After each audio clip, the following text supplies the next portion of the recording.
Allez, Covid-Gate et scandale de détournement de 180 milliards de francs CFA. Les Camerounais ont-ils définitivement tourné la page sans réponse exacte de la mauvaise gestion de ces fonds alloués au Cameroun? Pourquoi le peuple camerounais ne s'en indigne toujours pas aujourd'hui? A-t-il validé la dette ou pas? Comprend-il simplement que c'est un groupe de personnes qui s'est partagé ce montant qui compte bien sûr à effectuer un remboursement à travers les actions du peuple camerounais? Pourquoi bien sûr se taire aujourd'hui face à l'arnaque? La question mérite bien évidemment d'être posée.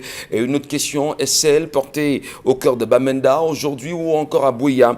Pourquoi se taire en même temps face aujourd'hui aux nombreuses tueries des forces de police sur le théâtre des opérations de la crise anglophone? Il y a 48 heures, 5 policiers mouraient dans une attaque perpétrée par des combattants séparatistes au checkpoint de Johnson, bien sûr, à Bamenda, notamment au Ledi Bali. Une question évidente ce matin, doit-on mourir gratuitement quand, bien sûr, des solutions de la guerre sont connues et encore trouvées aujourd'hui?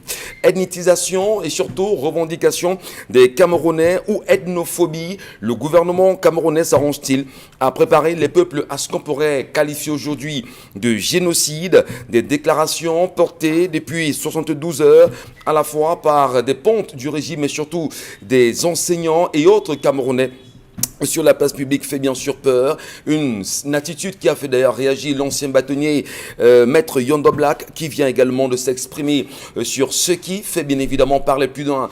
C'est 72 heures au Cameroun. Nous y reviendrons dans cette édition du Zénith en compagnie de Charlamagne Bachou, Bonbon Bengan Kandji, Dominique Audroyengelek, Isabelle Carozepet. Madame, Messieurs, plaisir renouvelé ce matin de vous retrouver jusqu'à 12 heures. Vous serez encore servi. Bonbon Bengan, fierté ce matin de vous retrouver.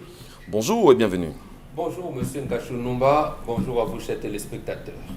Charlamagne Bachou, bonjour. Bonjour Monsieur Michel Ngachou, bonjour à tous les téléspectateurs. On vous salue également, Isabelle Carozepet, bonjour et bienvenue ce matin. Bonjour à vous également Michel Ngachou, bonjour à ceux qui regardent le programme ce matin. Dominique Audroyengelek, fierté de vous retrouver, bonjour. Bonjour Michel Ngachou, bonjour aux téléspectateurs. L'histoire de ce matin, ce sont deux sœurs qui sont un peu dans l'embarras. Elles ne savent pas où est-ce qu'elles devraient poser les pieds, donner de la tête. Et elles s'adressent ce matin à Pembombok et à Charlamagne concernant leur dot. Elles disent que leur maman a été épousée et dotée par son premier mari qui est décédé en lui laissant 2 enfants. Leur maman a refait sa vie et a contracté un second mariage avec un homme qui n'a jamais remboursé la première dot et il n'a jamais mentionné cela, n'a fait aucune assise. Et avec le deuxième mariage, dont leur père, il y a eu 2 filles, dont elle. Aujourd'hui, tous sont décédés, dont les parents, la maman et les 2 papas sont décédés. Et aujourd'hui, elles sont un peu bloquées par rapport à leur dot parce que le successeur du premier mari de leur mère estime que puisqu'il est le successeur de ce dernier, il a le droit d'avoir réclame les dots de ces 2 filles-là. Donc maintenant, il y a une sorte de combat, de conflit entre les 2 familles et elles ne savent pas concrètement vers qui elles doivent se tourner, qui doit recevoir les dots dans ce cas. Donc, elle mentionne que leur papa, le deuxième mari, était de l'Ouest et que sa maman, elle est du centre. Leur maman était du centre. Donc, le deuxième mari était de l'Ouest et leur maman était du centre. Et le premier mari? Elle n'a pas mentionné. Elles n'ont pas mentionné. Voilà, donc c'est le petit frère de la deuxième, du deuxième mariage. Du premier mariage, oui. Voilà. Le successeur. Le successeur. Oui, du premier mari qui revendique les dots des enfants du deuxième mariage, Oui. puisque le premier mari n'a pas remboursé la dot. Est-ce qu'on ne peut pas dire quand même, Dominique Audrey, que c'est évident quand même, parce que on le dit tout le temps sur ce plateau, on ne rembourse pas la dot, une fois, on a consommé, on ne saurait plus justement rentrer là-dedans, même si vous avez fait notre mariage. Est-ce qu'il n'a pas ce droit-là? La question, je vous la pose. Qui n'a pas le droit de faire quoi? N'a-t-il pas ce droit, ce garçon, de demander de revendiquer la dot de ses sœurs? Honnêtement, il faudrait avouer que la maîtrise, je ne l'ai pas en termes de dot et de remboursement et autres, mais ce que je sais par rapport à mon environnement direct, ce que j'ai appris, c'est que si une femme a précédemment été dotée par un homme et qu'elle contracte un nouveau mariage en dehors de celui avec l'homme qui l'a doté, le nouveau est censé rembourser la dot. Lorsqu'on dit rembourser, je crois que c'est de façon symbolique qu'on le dit, mais il y a une sorte de remboursement à faire. Et si le second ne l'a pas fait, je ne sais pas si ça entre en compte malgré qu'il soit décédé. S'il y a une chose à faire, évidemment, pour que leur papa, la famille de leur père puisse avoir accès à leur dot, il va falloir repartir dans le foyer du premier mari, payer ce qu'il y a à payer pour pouvoir avoir la liberté de ces enfants-là. Parce que le premier mari reste malheureusement le père. Ça, je l'ai appris sur ce plateau, que si vous avez déjà été marié à un homme et que vous faites des enfants avec un autre homme, vos enfants, même s'ils ne sont pas de lui, sont de lui. Enfin, lorsque la dot est payée. Oui, lorsque la dot est précédemment payée, Voilà. et que vous allez faire les enfants avec quelqu'un d'autre, ce sont les enfants de votre mari. Et de façon légitime, le successeur doit savoir, évidemment, qu'est-ce qui se passe sur ses sœurs de toutes les façons. Oui, ce sont ses enfants. C'est pour ça qu'ils revendiquent les dots. Oui. Alors, revendiquer la dot, dans ce cas-là, c'est des réalités qu'on a chez nous. C'est contextuel, bien évidemment. Et Isabelle Carole-Zoupet, comment vous la comprenez, cette revendication de ce garçon aujourd'hui? A-t-il le droit ou pas? Nous vous écoutons. Je pense qu'il faut d'abord, pour ma part, commencer par l'entame, c'est-à-dire que parler des parents et de leur comportement et savoir à un moment donné intégrer le fait que lorsqu'on pose un certain nombre d'actes, vraiment il faut qu'on pense à la progéniture. Quand vous décidez de rompre une relation dans laquelle vous avez eu cette possibilité ou alors vous avez scellé cette union, sachez justement que lorsque vous entamez une autre relation, il faut tenir compte de tous ces contours et des pourtours afin que demain, quand vous serez décédé, que votre âme puisse reposer en paix. Parce que je suis sûre que la dame en question n'est pas tranquille de savoir que ces filles aujourd'hui ne peuvent pas être dotées, ne peuvent pas aller dans un mariage parce que, voilà, rien n'est en train de se faire comme ça devrait se faire. Elle a contracté le deuxième mariage après le décès de son premier mari.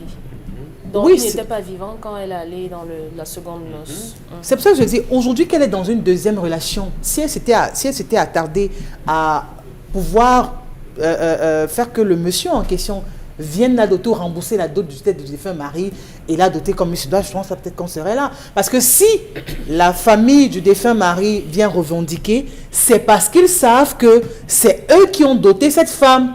Comme quoi, quand elle-même, cette femme va décéder, Elle a décédé. il y aura encore des disputes. Qu'est-ce qu'elle devra faire concrètement après le mariage? Très souvent, on entend Bengal ici ou Charamel dire c'est la femme, du moins le premier mariage, on peut voir comment l'orienter vers quelqu'un d'autre. Est-ce qu'elle a fait ses choix personnellement sans pour autant... On comprend tout de suite qu'elle a fait, soit personnellement. Vous êtes d'accord avec moi, Voilà. Michel Ngacho, que même une fois que votre mari soit décédé, il y a toujours des regards vraiment sur vous, de votre belle famille. Absolument.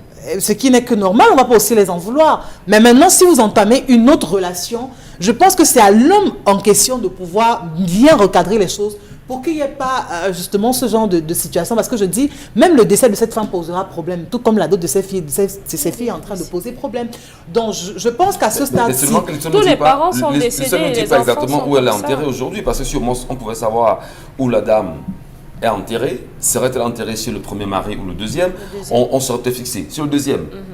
Voilà, là, les choses se compliqueraient encore. tu vois que les choses se compliquent. Parce que comment elle a fait pour être enterrée chez le deuxième mari? Vous ne pouvez pas venir revendiquer la dot des enfants et vous ne revendiquez pas le corps que vous avez doté, la femme que vous avez dotée. Absolument. Parce que si elle a été dotée, elle est dans un autre mariage où vraiment il n'y a rien eu, que ce soit d'état civil, que ce soit la dot, mais ça veut dire que cette femme appartient à cette famille, peu importe là où elle est allée après. Même si elle fait des enfants après, les enfants là appartiennent à la famille en question parce que justement c'est toujours la femme. Donc ça veut dire qu'en principe, même le fait de l'enterrer chez le deuxième mari, ce n'est pas sa place là-bas. C'est chez avec son premier mari qu'elle aurait dû être auprès de lui pour justement être enterrée. Maintenant, pour les enfants, je crois qu'il y a des choses sur lesquelles il ne faut pas des fois tirailler. Votre père, oui, c'est votre père, il vous a élevé, il vous a encadré, il vous a éduqué. Donnez à cette famille ce qu'il vous demande. Moi, je trouve que il faut faire Mais ça. fondamentalement, Donnez à cette famille, si on vous demande, je ne sais pas quoi, ou c'est quel chef, ou c'est quel type, donnez-leur ce qu'ils demandent. Votre père, vous l'honorez. Parce que c'est toute une vie qu'on honore son père. Votre père, vous allez toujours l'honorer. Ça veut dire qu'il va toujours bénéficier des choses venant de vous. sans que ce soit forcément sur une liste ou sur quoi que ce soit, votre mari peut tous les jours de sa vie décider d'honorer votre père. Et là, au moins, vous serez tranquille dans votre foyer. Est-ce que c'est le message que vous transmettez aux femmes ce matin qui se retrouveraient dans ces conditions-là? Que leur dites-vous? C'est pour ça que j'ai dit à l'entame qu'il faut qu'on fasse attention. Ouais. C'est-à-dire qu'on fasse l'effort. C'est vrai que lorsqu'on est amoureux et tout, on s'emballe, mais qu'on fasse l'effort à un moment donné de mettre la raison là-dedans. Surtout lorsque le côté enfant commence à intervenir. Ouais. Il faut qu'on fasse très attention parce que je dis, l'enfant qui arrive a besoin d'avoir une suite logique dans sa vie. Parce qu'il y a des choses où on dira à ses enfants, allez sur la tombe de tel, allez voir votre père, allez... Ben, les enfants iront où? Si la mère, vous n'avez pas pu prendre le soin de pouvoir recadrer des choses, de pouvoir être très précis, de dire, voilà, votre dot sera à telle personne, votre ceci sera à telle personne, parce que vous avez tout simplement estimé que vous pouvez être marié ici et venir dormir chez l'autre. Non, ça ne se passe pas comme ça. Alors, je reviens avec vous, Dominique Audrey. Est-ce que vous ne croyez pas, à un moment donné, que tout dépendrait peut-être de la façon dans laquelle, à un moment, ça serait parti du premier mariage, pour aller s'engager dans un deuxième, au point d'y mourir et être enterré là-bas? Comment vous comprenez ça? Je comprends que c'est une femme qui a refait simplement sa vie après le décès de son mari. C'est tout. Il peut arriver qu'on se mette avec quelqu'un, même après le mariage, qu'on se sépare et qu'on reprenne simplement sa vie. Malheureusement, le seul reproche qu'on peut faire ici, c'est que cette femme et tous ses maris n'ont pas bénéficié de l'encadrement qu'on prend tous les jours ici, l'encadrement des membres de la famille. Parce que lorsqu'elle se sépare et qu'elle se met avec quelqu'un d'autre, la famille de cette femme aurait dû mettre pression pour qu'on rembourse. Mais est-ce qu'on rembourse la dot quand quelqu'un est mort? Parce que je crois qu'après la mort, tout est terminé. Est-ce qu'on rembourse la dot lorsque le précédent mari meurt? On rembourse si vous ne restez plus avec lui. Si vous décidez d'aller ailleurs, vous êtes obligé de rembourser. S'il est décédé? Oui. Parce que même s'il est décédé, vous êtes toujours son épouse. Parce que le mariage, c'est que après la mort, c'est terminé. Bon, maintenant, il faudrait que nous dise. On prendra peut-être leurs avis. Oui. Mais pour mieux comprendre. Si on est mort, on n'a plus de lien. En tant que femme, quelles sont tes dispositions justement à ces réalités-là? C'est ça le fond. Pardon? Quelles sont tes dispositions à une telle réalité? Comment, toi, tu pourrais bien les gérer si tu étais à la place de cette femme-là? Qu'en diras-tu? La mère des enfants? Oui. Mais s'il est mort, il est mort. Je fais les rites de veuvage et basta, je prends ma route, je pars recommencer ma vie tout simplement. Ouais. Oui, et maintenant si je rencontre quelqu'un d'autre qui est censé m'épouser et me doter, il va me prendre et il va venir me doter auprès de mes parents parce que je crois qu'après la mort, les rites de veuvage, c'est justement pour couper les liens avec celui qui est mort, qu'il repose en paix. Et moi, je reste vivante. On coupe les liens, et qu'est-ce qu'on fait de la famille? Parce que les enfants sont là, c'est une réalité, c'est une réalité visible, palpable, que les enfants, qu'il y a eu mariage. Se marier avec quelqu'un et que la personne meurt ne fait pas de nous un cadavre ambulant. Ouais. Oui, il est mort, on a eu des enfants, j'ai eu une belle famille, on va garder des relations de courtoisie, les enfants vont rester les vôtres si vous voulez, et qu'on s'entend, vous allez rester avec ces enfants-là, moi ça ne me dérange pas, mais ma vie doit pouvoir continuer. Très bien. La vie doit continuer. Je pose la question à Chalamène Bachou. Comment encadrer une femme veuve une fois son mari décédé et la réorienter à se retrouver, on va dire sentimentalement parlant, sans pour autant d'éteindre de la belle liaison avec la famille avec laquelle elle s'est mariée? D'abord, je vais vous dire que l'expression veuve n'existe pas dans nos langues. Chez les Bantous? Ça n'existe pas, l'expression veuve. Il y a continuité. Il y a continuité. Il n'y a pas de mort chez nous. Parce qu'on parle de succession. Dès que quelqu'un part, il y a quelqu'un d'autre qui le remplace. Oui. Et qui assume les passifs, les actifs et les passifs de la personne. Monsieur Michel Ngachou. Donc, déjà vu sur ce plan, je suis désolé. Dans le mariage, on commence par le toquet-porte, après le toquet-porte, la dot, après la dot, le mariage, tout ce que vous voulez. Il y a le même processus. Lorsque l'on vient à décéder, Monsieur Michel Ngachou, le mari vient à décéder, on appelle la femme. On dit à la femme, il vient de décéder, et ça, bon, on a l'habitude de le dire ici, est-ce que tu joues avec quelqu'un? Non. Tu es avec nous ou tu pars. Elle décide de partir, de ne pas rester avec nous. Mais elle dit, je continue à être votre femme, mes enfants seront vos enfants. On ne boit pas deux fois, même si l'homme est décédé, on ne boit pas le vin deux fois, Monsieur Michel Ngachou. Ouais. C'est important de le préciser. Ce rituel ne se fait qu'une seule fois. Le voleur C'est-à-dire c'est une permission. Ne pouvons pas laisser la femme comme ça parce que physiologiquement elle a des besoins. Le voleur, monsieur Michel Ngachou, on tolère, mais ce ne sont pas ses enfants. Ce ne sont pas ses enfants. On ne perd pas le droit sur ses enfants, monsieur Michel Ngachou. Ouais.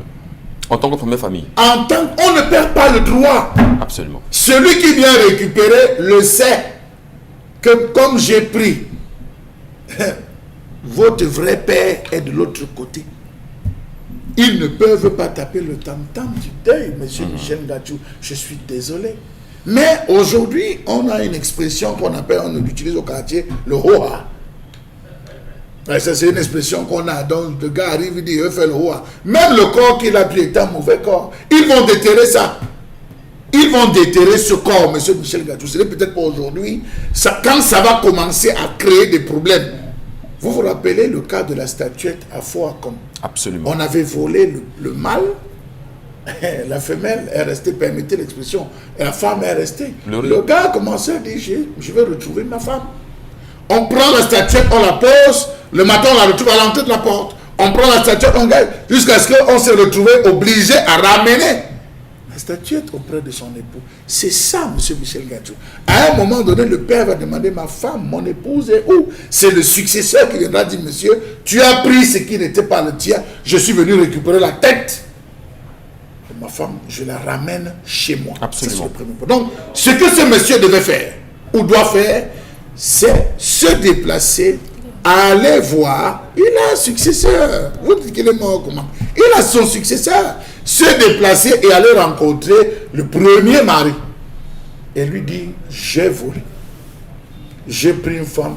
Je demande le droit de doter mes filles. Je demande le droit de doter mes filles. Mais là, le successeur lui dit, ok, si tu vas avoir ce droit, tu dois me donner tant. Viens me donner ça, tu as le droit de doter tes filles, j'accepte. Mais je refuse de te donner mes filles, ramène-moi mes filles. Soit, pour ce tour, tu prendras le reste, ces enfants, on les dote chez moi. Et après, tu continueras. C'est une négociation, c'est une palabre. Ils vont s'asseoir pour discuter. Les deux successeurs vont discuter en disant, trouvons une voie, un consensus. Soit comme elles sont deux, je prends une, tu prends l'autre. On négocie, c'est une négociation qu'ils vont trouver, monsieur Michel Ngachou. Ici, là, mais comme il y a déjà cette colère de la première violence de l'accaparement du corps, parce qu'on le sait, ils peuvent avoir utilisé les forces de l'ordre et tout et consorts par rapport à ce que disait, pour pouvoir enterrer, on laisse. C'est à ce moment que tout va se jouer. Mais si là encore, ils veulent faire le hoa, c'est possible. Envoyez vos filles, mais préparez-vous à avoir les ventres remplis d'eau. Très bien. Bon, Bengan, peut-être tout a été dit par Charlamagne, mais je voudrais ici peut-être renverser un tout petit peu le sujet. Si une femme a eu des enfants avant le mariage, c'est-à-dire elle a eu 2 ou 3 enfants avec des pères différents, elle rentre dans son mariage. Non, on la dote. On la dote déjà. Le monsieur qui la dote va doter les enfants. Va doter les 3 enfants avec des pères différents. Oui. Alors les pères différents qui sont dehors là, qu'est-ce qu'on fait des enfants? Qu'est-ce qu'ils feront de leurs enfants? Parce que ils veulent avoir quand même la même mise sur leurs enfants. Qu'est-ce qu'on fait dans ce cas? Bon, je pose la question comme ça trivialement. Parlons de l'histoire de toutes les façons. Il y a une durée.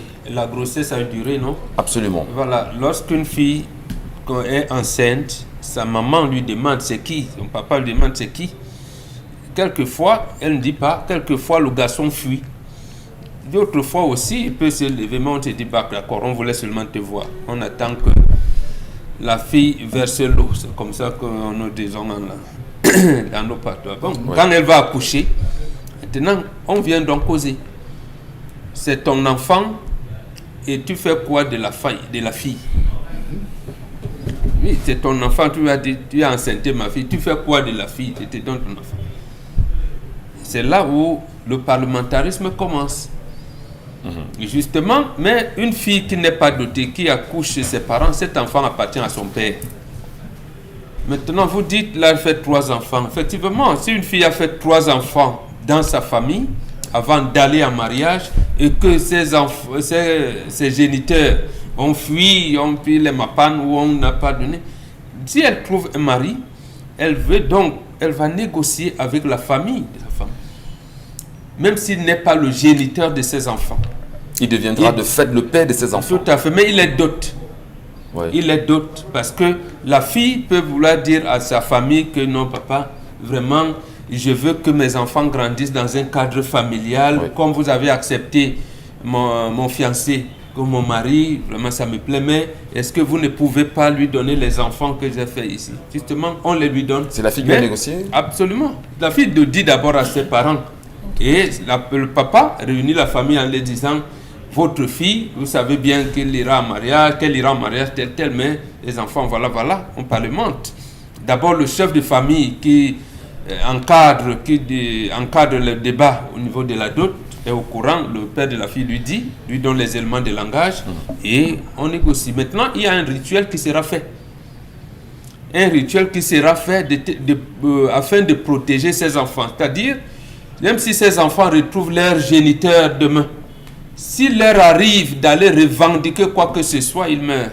Pour ses enfants? Oui, ses enfants. Donc Alors, leur maman, mais leurs parents... dans le cas où les géniteurs n'ont pas abandonné les enfants, dans le cas où les géniteurs prennent la peine de s'occuper des enfants. S'occuper, c'est-à-dire quoi? C'est-à-dire qu'on n'a peut-être rien fait de la fille, mais on prend soin des enfants, on les éduque, on les envoie à l'école, on prend toutes les dispositions nécessaires pour le plein épanouissement de ces enfants. Qu'est-ce que les géniteurs vont dire dans ce cas-là? C'est une entorse.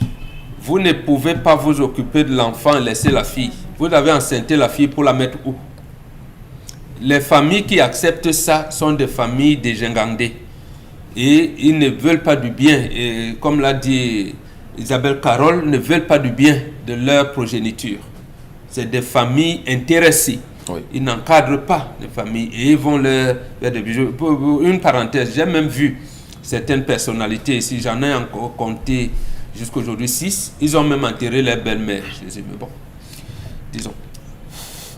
Donc, voilà les entorses. On a un cas récent, bien connu. Voilà, donc là, ça ne se fait pas. Ça ne se fait pas. Vous avez enceinté une fille, vous devez répondre de l'avenir de cette fille que vous avez enceintée. Oui. Si vous ne répondez pas, cet enfant ne vous appartient pas. Et donc, la famille n'a pas à vous exiger scolarisation, ici. Non. La fille elle-même va décider si elle ira en mariage avec quelqu'un d'autre, amener son enfant et on fait un rituel qui fait que même comme ça ne manque pas, on va dire « Et ton père c'est tel ». Il n'aura rien à revendiquer de cet enfant. Et on fait un rituel qui légitime cet enfant dans sa nouvelle famille, donc auprès de l'homme que sa maman aura choisi. Très bien. C'est comme ça que alors, ça se dans fait. l'histoire de ce matin, il y a que cette femme quitte son premier mariage, va se remarier, décède là-bas et on l'enterre là-bas. Une entorse. Elle n'a pas quitté le mariage. Bon. Son mari le premier est mort. Oui. Voilà, elle est partie de là pour notre mariage. Elle décède là-bas et on l'enterre là-bas. C'est une entorse. Une entorse. Le successeur du premier mariage demande à avoir des droits en ce qui concerne d'autres successeurs. En principe, c'est son droit. Ses filles. Ses filles, voilà. Ce sont ses filles. Voilà. Il est le successeur de papa, absolument. Ce sont ses filles. Non, c'est une entorse. Ne le faites pas comme ça. C'est-à-dire, une femme passée en face, oui, n'est-ce pas, on a divorcé, n'est-ce pas, le mari est mort, ça ne se passe pas comme ça. Et justement, je vous ai dit ici que ça va vous suivre jusqu'à la 6e génération. Donc, quand vous perturbez un mariage comme ça, il est fort probable que les enfants issus de cette maman-là, les enfants, risquent de ne pas connaître une vie de couple harmonieuse. D'accord. Et il pourrait avoir même des maladies bizarres. Donc, quand cela vous arrive, sachez que la femme qui a été veuve et que j'ai épousée, je dois parlementer avec la femme. Comme Charles Lamel l'a dit là tout à l'heure. Et c'est ce que les gens ne comprennent pas.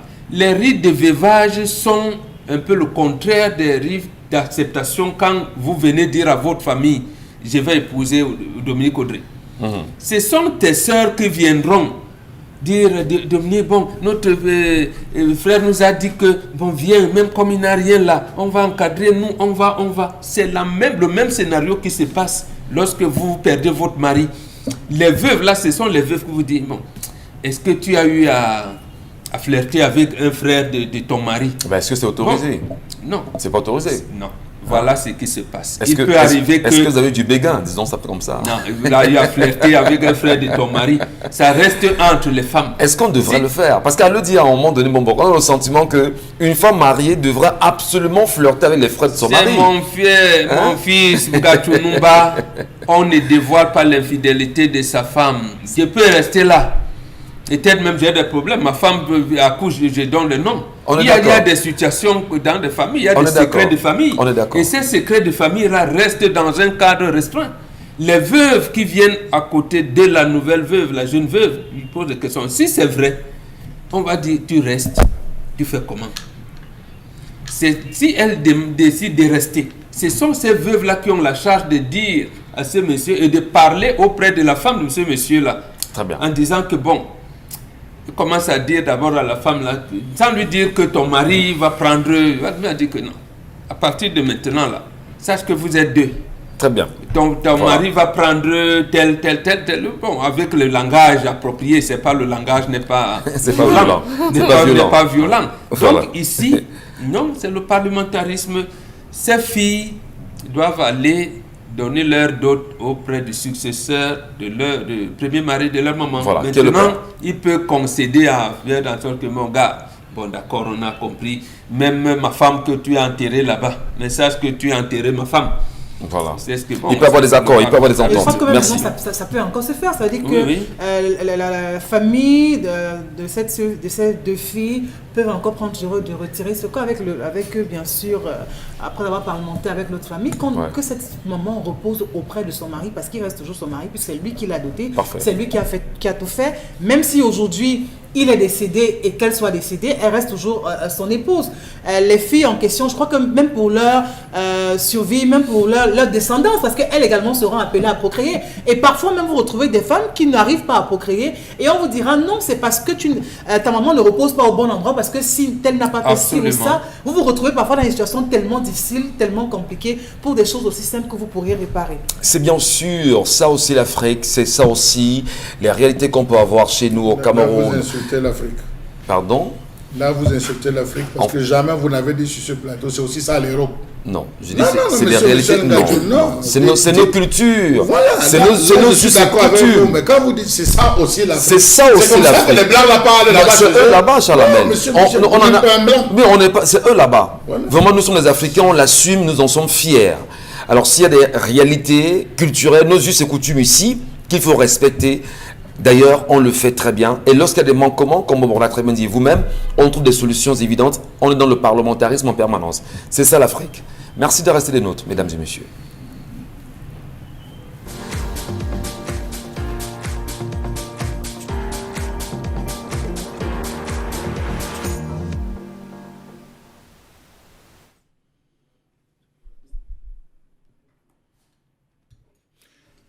Je m'interroge ce jour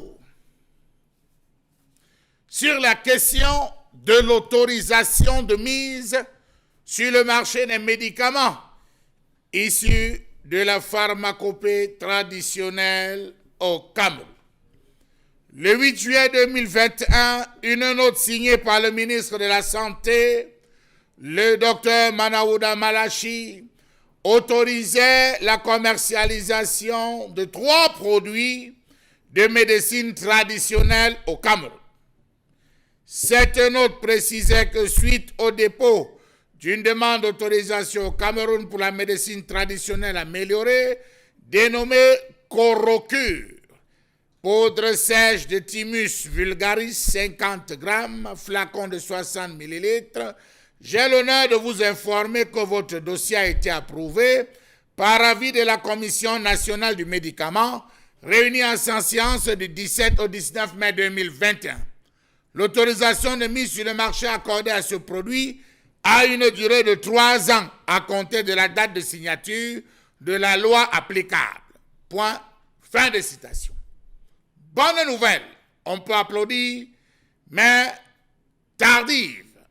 Vraiment tardive dans la mesure où pas mal de produits issus de la pharmacopée traditionnelle ont été proposés sans jamais recevoir une quelconque approbation. Combien de thérapeutes ont mis sur le marché des médicaments contre le paludisme, contre la typhoïde, contre les amibes qui ont fait leurs preuves, qui continuent de faire leurs preuves. Ne devrait-on pas avoir chaque année des produits traditionnels mis en circulation via le même couloir par la Commission nationale du médicament? Point d'interrogation.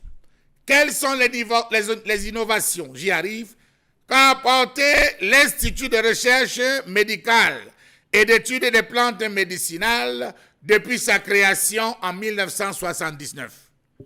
Comment comprendre cette sortie tardive de la Commission nationale du médicament lorsqu'on sait que chaque année, pas mal de médicaments sont proposés par ces médecins du naturel pour des pathologies qui n'ont toujours pas de solution dans les hôpitaux conventionnels? Au Cameroun, l'usage du médicament traditionnel prend de l'ampleur considérable face aux médicaments conventionnels et pourtant il reste difficilement admis dans les rayons de pharmacie. Comment comprendre ce retard observé lorsqu'on sait que dans certaines formations sanitaires et privées, médecins modernes et tradithérapeutes de santé travaillent en collaboration pour soigner les cas jugés délicats? Comment comprendre que certaines pharmacies se rétractent à la commercialisation des produits validés par la Commission nationale du médicament? Certaines pharmacies disent ne pas vouloir vendre des produits traditionnels. Pourquoi? Pourtant, c'est validé par la Commission nationale du médicament. N'y a-t-il pas lieu de donner l'autorisation à certains tradithérapeutes d'ouvrir des pharmacies traditionnelles de la même manière que les conventionnels, comme c'est le cas dans beaucoup de pays de l'Afrique de l'Ouest? Question.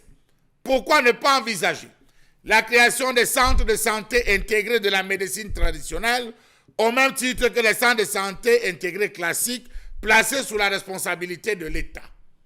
Pourquoi est-ce que la Commission nationale du médicament n'a penché que sur quelques cas, notamment les cas Covid-19, alors que l'on sait qu'il y a bien des pathologies à gérées par les plantes naturelles et dont on n'a plus besoin d'en faire cas? Comment comprendre ce regain tardif lorsqu'on sait que l'insuffisance d'accès aux médicaments essentiels et le faible pouvoir d'achat des populations justifient le renouvellement incessant de l'engouement pour la médecine traditionnelle? Dans certains villages, dans certaines communes d'arrondissement, des hôpitaux, des fossés à formation sanitaire n'existent que de nom. On se soigne à l'indigène. Il n'y a pas de pharmacie. Pour se procurer un médicament, il faut aller sur des kilomètres pour acheter un produit. Pourquoi est-ce que la Commission nationale du médicament, avec l'INPM, ne peuvent pas récupérer ces produits, les valider et accepter, autoriser la commercialisation dans ces pharmacies avec le suivi permanent de l'État? Savez-vous que quelques pays d'Afrique francophone ont prévu un cadre légal d'exercice de la médecine traditionnelle, se traduisant par l'existence d'un texte juridique réglementant la pratique? C'est le cas pour le Burkina Faso, la Côte d'Ivoire, la Guinée équatoriale, le Mali, le Niger et la République centrafricaine.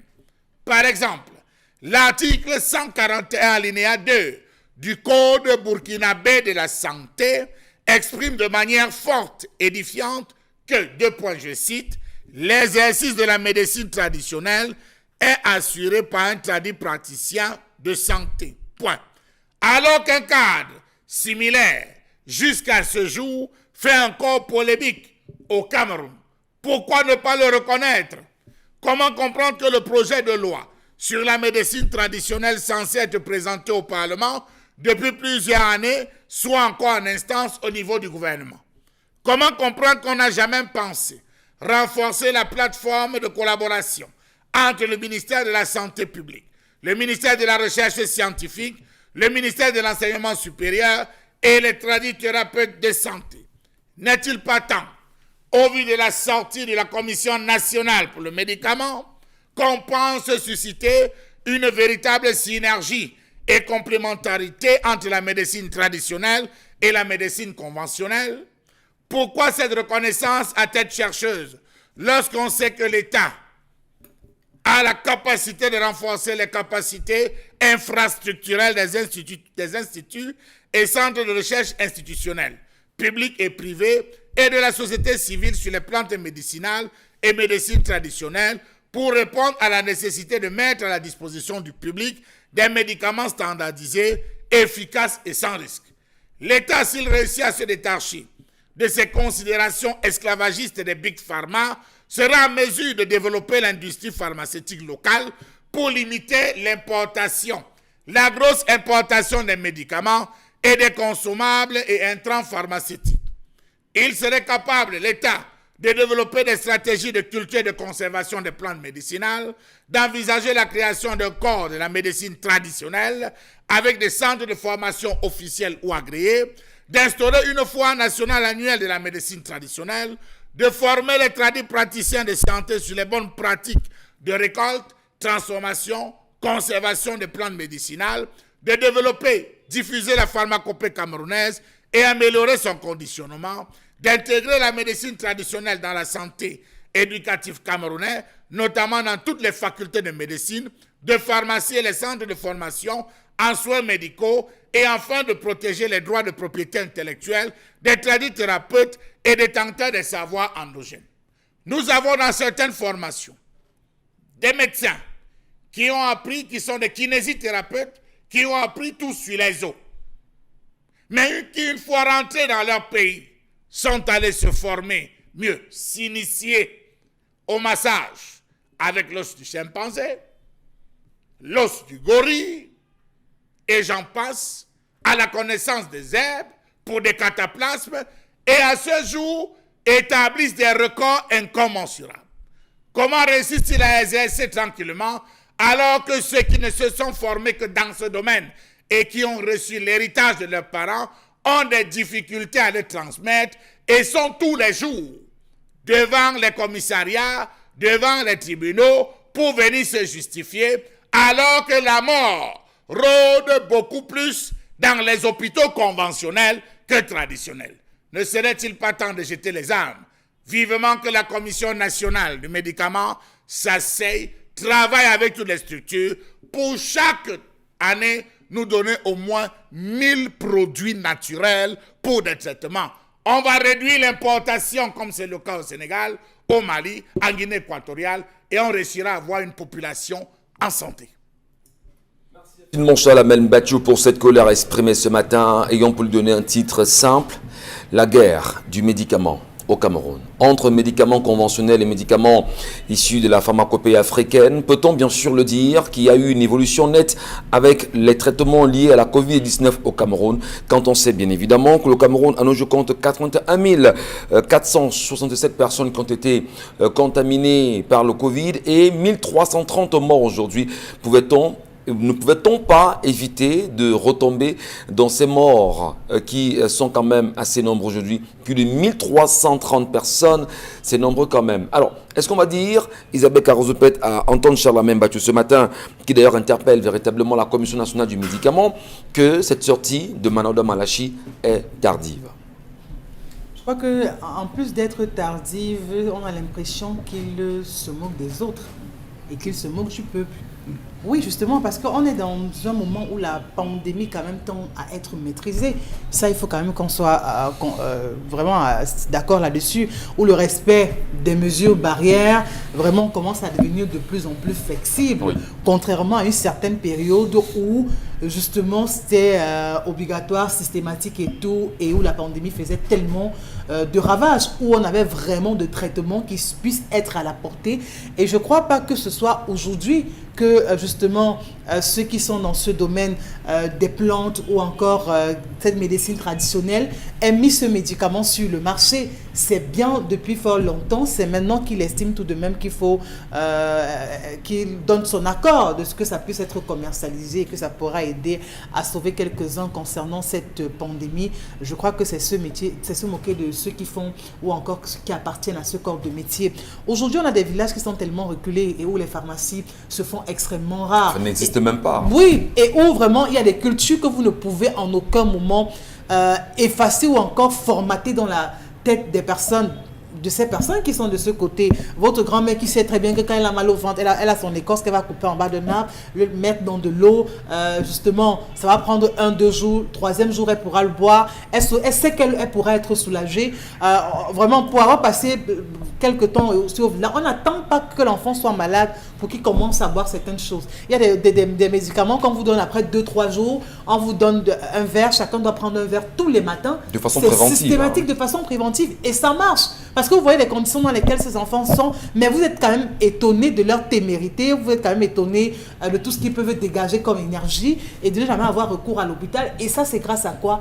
À ces plantes naturelles. Parce que même dans un tel environnement, si on a même besoin d'aller à une pharmacie ou encore de se rendre à l'hôpital, c'est tellement compliqué. Puisqu'il faut le dire, même dans les pharmacies des hôpitaux, dans ces zones reculées, vraiment vous arrivez, on vous dit, même étant à l'hôpital, qu'il n'y a pas tel médicament. Vous faites quoi, Michel? Que ce soit 1 heure tardive ou pas, ou en journée, c'est tellement compliqué pour eux. Alors je crois qu'aujourd'hui, il ne faut pas qu'on oublie le fait que, ok, d'accord, on est d'abord africain, parce que ce qui se passe, c'est qu'on est tellement acculturé à un point où on ne prend que ce qui vient de chez les autres et on impose ça et on veut que ça se passe ainsi. Est-ce que ce n'est pas parce qu'au moment de l'État lui-même, l'État en question n'a pas pris la peine d'encadrer le secteur des tradis praticiens au Cameroun, sur les tradis thérapeutes au Cameroun, parce que c'est mieux les appeler ainsi, il n'y a pas un texte de loi quand même qui les encadre. Est-ce que ce n'est pas parce que l'État a choisi de laisser ces derniers à la merci de n'importe qui lui dira n'importe quoi, n'importe comment? Ben, je crois que c'est tout à fait ça. Parce il n'y a pas de loi quand même. Ils ont été... Parce qu'il y en a qui vous diront, ok, d'accord, on vous donne des remèdes, il n'y a pas de posologie, on ne sait pas si l'enfant doit prendre ça ou si l'adulte doit prendre ça, à quelle fréquence, quelle durée et tout. Mais je crois que c'est des personnes qui manquent d'accompagnement. C'est des personnes qui ont besoin d'être suivies. C'est des personnes qui ont également besoin de fonds pour pouvoir produire comme il se doit et avoir de meilleurs conditionnements. C'est de ça qu'il est question aujourd'hui. Malheureusement, ils n'arrivent pas à ce stade parce qu'ils ne sont pas encouragés. Quand vous avez déjà des pharmacies qui mettent justement des barrières, qui mettent des croix de Saint-André, comme quoi ils ne peuvent pas vendre des médicaments vraiment qui viennent de ce côté de la médecine traditionnelle, vous comprenez tout de suite que vraiment, ils n'ont pas d'espace pour pouvoir écouler leurs produits. Absolument. Et justement, quand les autres commencent déjà à fermer des portes, ça crée encore beaucoup de craintes chez les citoyens lambda qui se disent, ben, si ce n'est pas reconnu par l'État, si les pharmacies elles-mêmes ne s'alignent pas, est-ce que vraiment je fais bien quand je vais prendre telle ou telle autre posologie faite dans cette médecine traditionnelle? Oh que non. Et pourquoi le ministre ne fait pas un communiqué pour demander aux pharmacies d'accueillir? Là, on aura le temps. Parce qu'il a du mal à recadrer, moi je crois. On va en débat, on vous donnerait bien sûr votre avis là-dessus, Chalamel Battu, mais je vais revenir avec vous, Dominique Audrey. Et dans la colère de Chalamel exprimée quand même, il aurait souhaité, la question est posée, pourquoi est-ce que l'État du Cameroun ne pense pas au centre intégré avec la médecine traditionnelle aujourd'hui? Pourquoi l'État ne prend pas la peine de créer ce type de centre? Et comment comprendre en même temps? Souvenez-vous, à la fin des années 90, début des années 2000, on a quand même vu la percée chinoise au Cameroun, notamment avec ce qu'ils appellent la médecine douce, issue des solutions chinoises. Pourquoi le Cameroun ne pense pas également à donner plus de poids à ces tradithérapeutes, de votre point de vue, en créant ces centres-là, comme proposé? Parce qu'il ne veut pas. Parce qu'il ne veut pas. Ouais. Pourquoi il n'y a pas d'école à Tokombé? Pourquoi il n'y a pas d'hôpitaux à Ngambetika? Ils ne veulent pas, c'est tout. Ils ne veulent pas, ils n'en ont cul. Ils ne se soignent pas ici. Ils ne prennent pas ces médicaments. Pourquoi est-ce qu'ils vont s'asseoir là-dessus? Et il faut dire que le communiqué de M. Manaouda précise que le traitement Corocure n'est pas une cure. C'est juste un traitement d'appui. Donc, c'est pour vous dire que ne vous axez pas dessus, parce que ce n'est même pas ça, en fait, le traitement. Ça vient appuyer un autre traitement. C'est donc quoi cet autre traitement? La quinine? Parce que c'est ce que moi j'ai lu. Jusqu'à présent, parce qu'on attend encore les solutions. Oui, on n'a pas parce de qu'il n'y a médicaments pas de appropriés. solution. On pense officielle. encore au vaccin, mais il n'y a pas de médicaments. Il n'y a pas de médicaments. Ils ont mentionné que le Corocure est disponible dans tous les points de vente de médicaments, et que c'est un traitement d'appui au Covid et non une cure. Donc, c'est comme vous dire que ne pensez pas que vous allez prendre ça et que c'est ça qui va vous soigner. Donc, déjà, on prend le médicament de M. Eloge Yanini et on le fout à la poubelle. Que c'est tout, mais ce n'est pas ça. Monseigneur, c'est avec les dents aussi. Par exemple. C'est trois produits.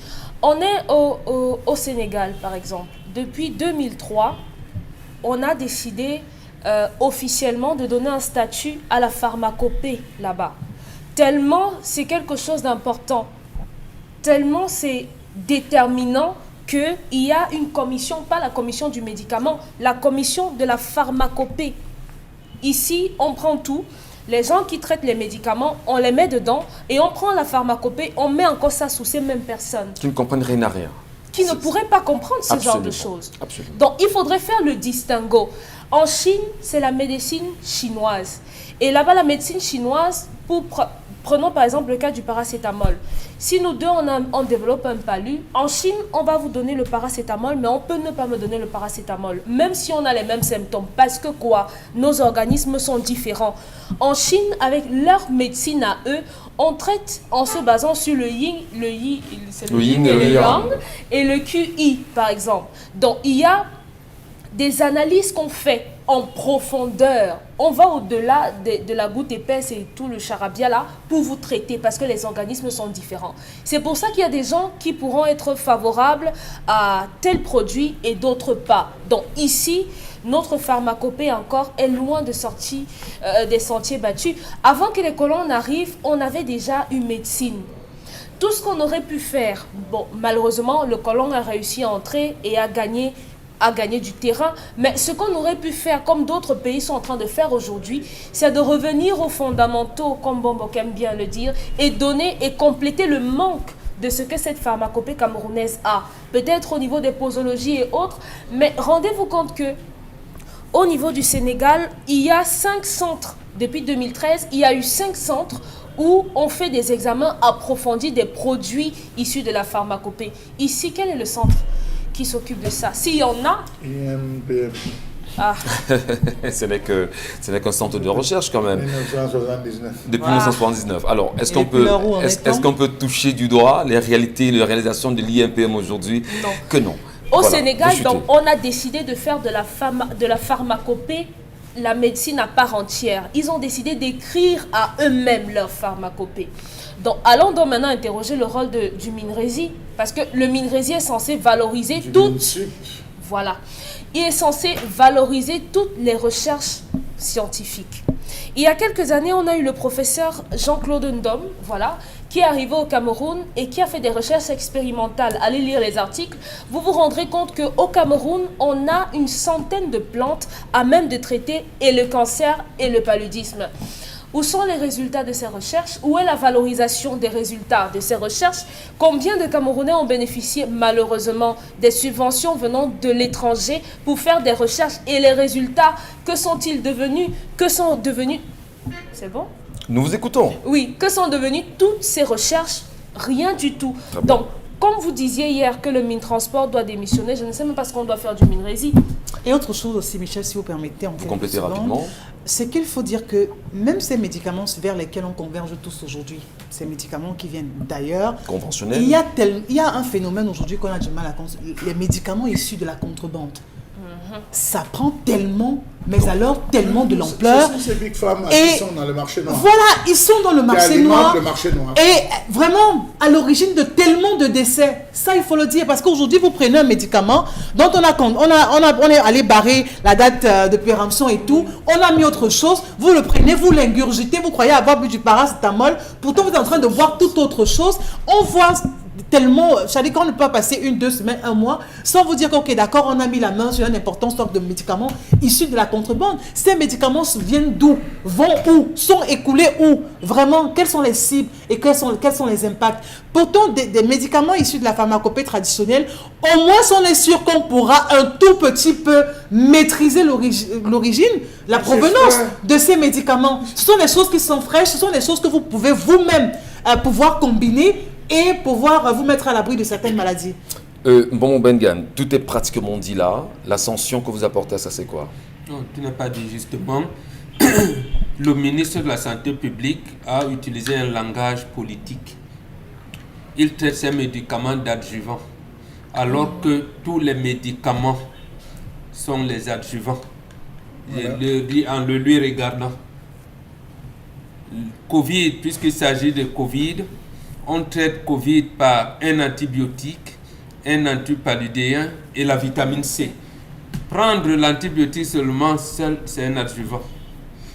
Donc, quand il utilise ce langage politique, pour dire, avec la mentalité de coloniser, que de toutes les manières, nous n'atteindrons jamais cette étape-là.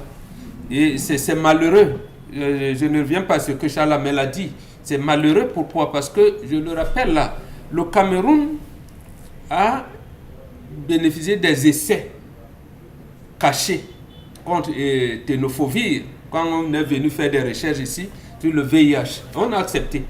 Pas lui, il n'était pas encore ministre de la Santé, mais les autorités camerounaises ont accepté. Au point où c'est le directeur de recherche, un médecin directeur de recherche au centre de recherche l'hôpital à Dakar, un certain Jean-Philippe Chipot, qui fait un article au journal Le Monde diplomatique de juin 2005 en disant l'Afrique, cobaye des Big Pharma.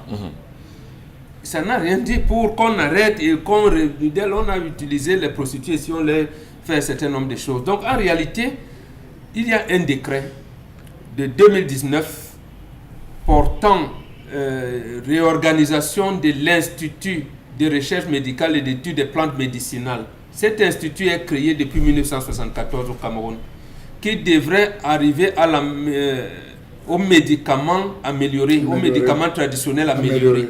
On n'a jamais voulu faire fonctionner cet institut-là. Pourquoi? Mais justement parce que l'Afrique doit être le cobaye des Big Pharma. Très bien. Maintenant, donc, c'est pour cette raison qu'il a utilisé ce langage politique. Comment Madeleine Tuente, ministre de la Recherche scientifique, qui est le département tutelle de cet institut-là et du laboratoire qui porte son nom, devrait faire ses recherches, amener à Manaouda Malachi, qui est ministère de la Santé publique avec le commissaire de médicaments et de l'ANACOM, pour mettre en place des médicaments. On va revenir. On va en parler, Mbon Bengan. C'est très important. Merci à ceux et celles qui, à l'instant, sont sur la page Equinox TV et laissent bien sûr leurs commentaires. Ce contact également qui s'affiche au bas de l'écran, on vous lira tout à l'heure. Merci de rester des nôtres.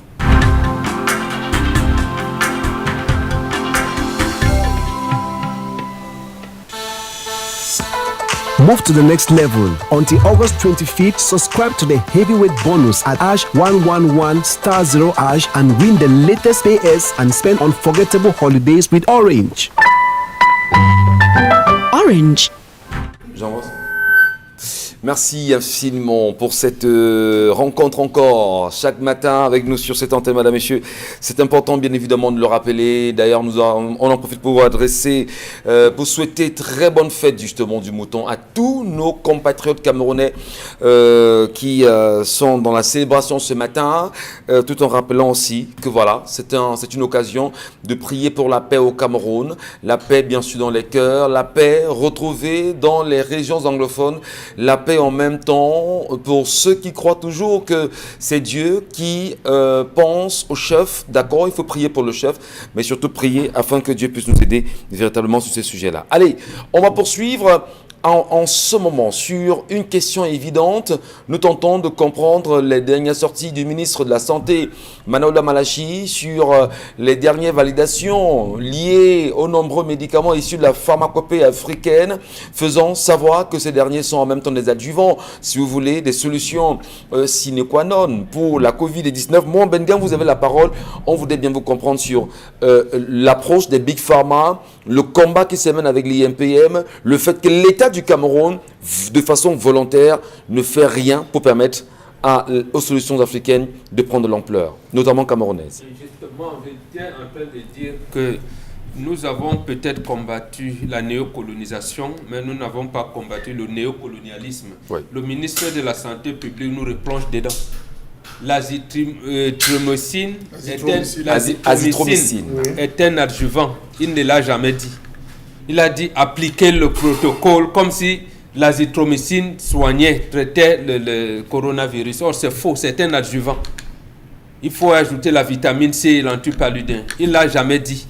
Maintenant, quand il s'agit d'auteur, il va utiliser un terme rébarbatif pour mettre, j'allais dire, au bas de l'échelle, les recherches faites par ses compatriotes.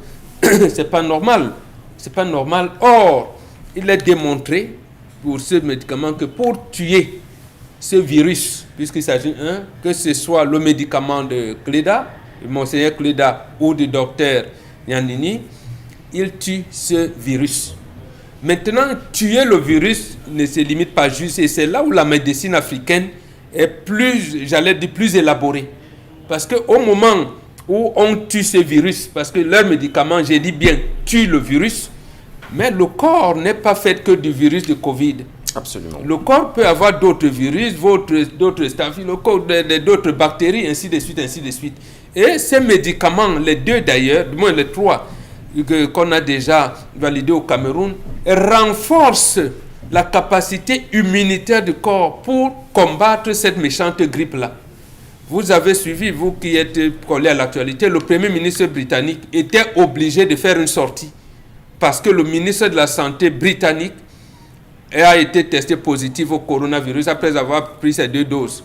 Le Premier ministre vient dire oui, acceptons le vaccin. N'est pas, on peut contacter le virus après avoir pris les 2 doses de vaccin. À quoi sert donc le vaccin? C'est inutile. Voilà, vous voyez donc. Mais à ce moment-là, on vous vante comment je vais dire ça, les bienfaits du vaccin. Et là encore, le monde diplomatique a sorti un article en février 2004. Non, c'est la science, la revue Science de Paris en 2004 qui disait vaccination quand l'éthique devient immorale. Il dit bien la revue pour la science en 2004, numéro 322, page 8 à 11. Vaccination quand l'éthique devient immorale. Et vous voyez la hargne avec laquelle le président français, qui disait hier que non, le vaccin n'est pas obligatoire, aujourd'hui vient commencer, parce qu'il avait travaillé ces 6 heures d'élection, parce que c'est les Big Pharma, comme on disait tout à l'heure. Et on a dit, je soupçonne donc le gouvernement de faire maintenant, de retourner l'ascenseur à l'Organisation mondiale de la santé, quand on avait reçu les Prado ici, lorsque Corona faisait rage. Voilà, docteur Dianini, genre de trucs, Clédassor, docteur Tazon, Charles Hobson, nous-mêmes l'association des sorciers, on a sorti notre... Il l'a mis de côté, il nous a présenté plutôt les Prado venus de l'OMS et tout. Voilà donc comment on nous amène subrepticement, en vous négligeant. Réhabiliter, monsieur le ministre, l'Institut de recherche médicale et d'études de plantes médicinales, avec le laboratoire qui porte son nom, avec votre collègue Madeleine Tuenté. Elle va élaborer, analyser tout cela, vous remettre, vous qui dirigez la commission de médicaments, et le laboratoire, l'ANACOM, laboratoire de contrôle de qualité des médicaments, l'ANACOM, vous mettez en place de telle manière que le médecin a la possibilité, selon le patient, de lui prescrire le protocole de l'OMS, de la médecine dite moderne, et le protocole de la médecine africaine. Mais qu'est-ce qui fait problème? Parce que donc, le ministre est conscient en même temps qu'il y a eu des solutions. C'est l'argent qui coule. D'abord, j'expliquais ça dernièrement. Vous avez entendu le président sud-africain faire comme s'il demandait une autorisation qu'on lui permette, qu'on lui vende le brevet de faire les vaccins. C'est interdit aux Africains. C'est-à-dire que si nous voulons avoir notre souveraineté, il faut l'arracher. C'est interdit aux Africains de faire les essais sur les vaccins.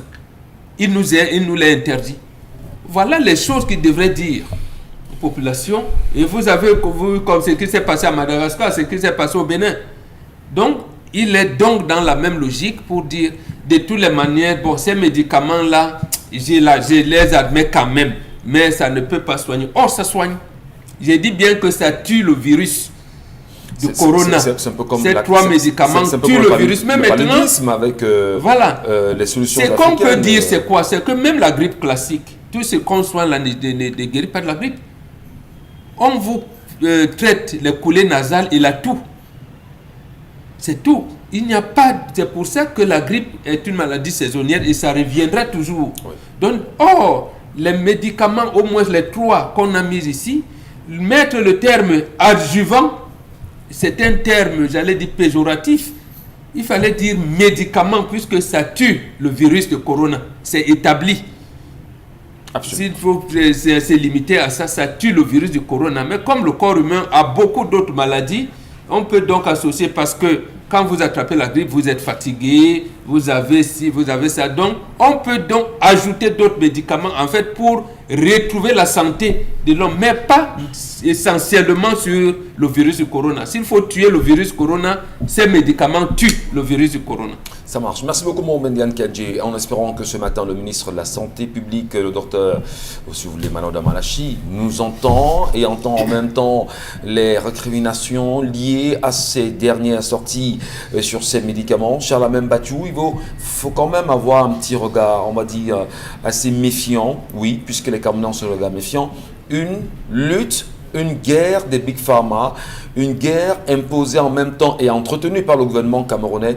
Est-ce que ça voudrait ici dire qu'on devrait avoir peur de tout ce qui est médicaments issus de ce qu'on appelle médecine conventionnelle, M. Bachou? Alors, M. Michel Ngachou, vous avez un Camerounais, il s'appelle Emmanuel Tchangam, M. Michel Ngachou. Il a réussi à condenser toutes les feuilles, c'est-à-dire les feuilles de papaye, les feuilles de prunier, les feuilles de manguier, les feuilles de goyavier. Il a condensé ça, M. Michel Ngachou, dans une formule. Il a réussi. Lorsqu'il arrive, il tombe malade, il fait bouillir de l'eau, il jette juste les condensés en poudre auxquels il associe d'autres produits et il fait son infusion dans sa chambre. Il jette la couverture, il verse à l'intérieur, ça bout, après il l'ouvre. Vous savez le bien que fait cette infusion lorsque vous avez des maladies comme le paludisme, M. Ngachou. Et après, il reste sous la couverture. Il se dit, mais ici, je reçois des médicaments, des injections, des ceci, des cela, alors qu'il y a la possibilité de pouvoir... C'est comme ça qu'il entreprend avec les responsables de la médecine. On évalue, on dit, ce produit est bon. Il se retrouve à procéder à la commercialisation de ce produit. Au Cameroun, c'est grave. Combien de médicaments traditionnels soignent le paludisme?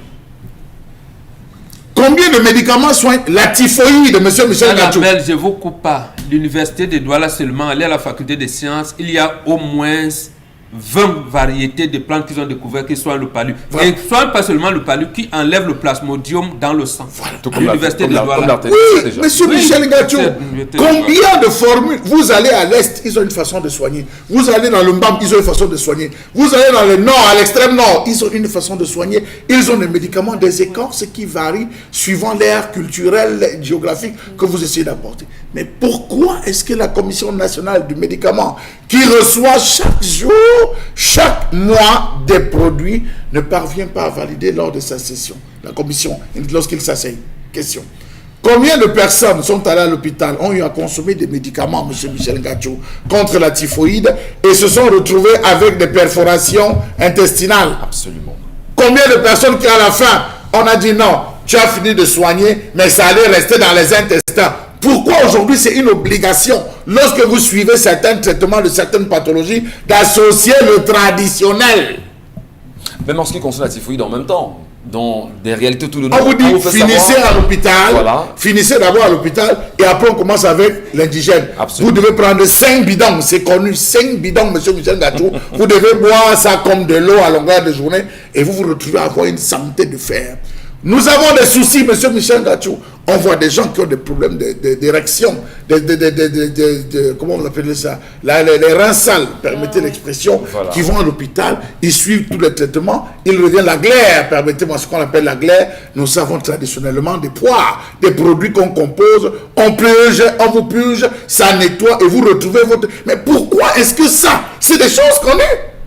C'est des choses connues, M. Michel Ngachou, et c'est des choses qui n'attendent qu'une reconnaissance. Quand vous avez une décision comme celle-là, et c'est là où je dis qu'il y a l'entourloupe, quand vous avez une décision comme celle du ministre, et que vous avez des pharmacies qui vous disent que c'est pour lui là-bas, mais rayon, je ne prends pas ça dans mes rayons. Ça veut dire que vous devez maintenant créer un lobby, un réseau de pharmacies avec qui vous allez discuter. Ça veut donc dire que le ministre dit une chose et son contraire. Il ne peut pas dire que, ok, d'accord, on va vendre tel produit, Non, ça et veut savoir dire que dans les pharmacies, c'est Ça veut dire que possible. le ministre est inapte à imposer. Voilà. Vous avez vu comment l'ordre des médecins a imposé. C'est l'ordre médecin qui était la première structure à commander les vaccins pour donner au ministère de la Santé publique. Vous voyez, c'est un lobby. Il y a même dans la sortie du ministre, justement, cette déclaration, c'est-à-dire que c'est 3 ans date de la signature, c'est-à-dire pour la validité, Je je pense vous ai exactement, date de la validité, C'était le médicament. je retrouve mon latin. Alors, on ne comprend pas. On a un document qui vient d'être signé.